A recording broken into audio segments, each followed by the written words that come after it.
I just burnt the roof of my mouth. Hi, my name is Whitney and I'm a dental hygienist here to talk about how to heal a burnt mouth. Pizza is a common offender to burning the roof of your mouth. The cheese always tends to be hotter than it seems.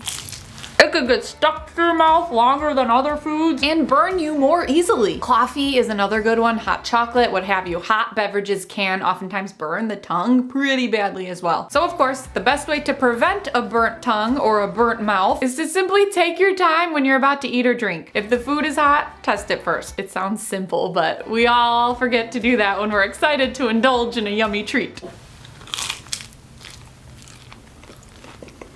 So let's talk about how to heal a burnt mouth. So shortly after you burn your mouth or tongue, after the initial redness, the outermost layer of the skin will usually take on a whitish appearance. As it heals, you'll probably notice a thin white or grayish coating across the entire surface of the burn. Try not to touch these areas with food or your toothbrush as it may delay your healing. Of course, easier said than done since we rely on our tongues for literally everything, eating, swallowing, and speaking. You probably never realized how often you move your tongue until you burn it. So tenderness is super common and it may take at least 2 to 3 days for the sensitivity associated with an oral burn to improve. But most symptoms will gradually go away as each day goes by. Time tends to be the best medicine, but I know you could only rest so much. So as long as the burn isn't severe enough to require immediate medical care, here are 6 ways to heal a burnt tongue or burnt roof of your mouth. Number 1, sip on cold water to keep your mouth clean and numb the burned area. 2, if you're comfortable, consider holding an ice cube to your tongue for a few seconds. If you're able to hold it comfortably in your mouth, that's fine too. Just make sure you're not chewing it. Number 3, avoid spicy, salty, or hot foods while you're healing. Stick to soft foods that require little chewing, such as pudding, yogurt, ice cream, etc. Number 4, use an over-the-counter topical numbing medication such as a teething gel or a throat spray for short-term pain relief. Only use these products as directed. Number 5, take an over-the-counter anti-inflammatory such as ibuprofen or Motrin as directed to minimize inflammation and discomfort. Number 6, keep your mouth clean to avoid an infection. Never go to sleep without brushing and flossing because then more bacteria will harbor and spread throughout your mouth when you're sleeping. And if the burn is so painful that it interferes with eating and drinking, ask your dentist about getting a prescription for Miracle mouthwash or Magic mouthwash. It's actually a thing. It's a special mouth rinse that contains lidocaine, which is a numbing medication, and it could really help if your burn is so bad that it's hard to fall asleep at night. This mouthwash can help a lot. In all, unfortunately, it is more common than not for people to find themselves burning their tongue or the roof of their mouth. But the good news is that by taking it easy for a few days, your mouth can usually heal pretty quickly. But if the burn is severe enough, it could require medical care or a prescription to get you out of pain. So always watch for signs of infection. Again, although rare, signs of infection are if you were to notice more redness and more swelling each day instead of less redness and swelling each day. If the burn is getting worse instead of better, don't hesitate to call your dentist. But more likely than not, it will start to get better on its own, starting to turn white and then back to normal color within a few days. I hope this video helped you. Please like, subscribe, and turn on your notifications if it did. And until next time, I'll see you on Instagram at Teeth Talk Girl. Peace, love, and pizza!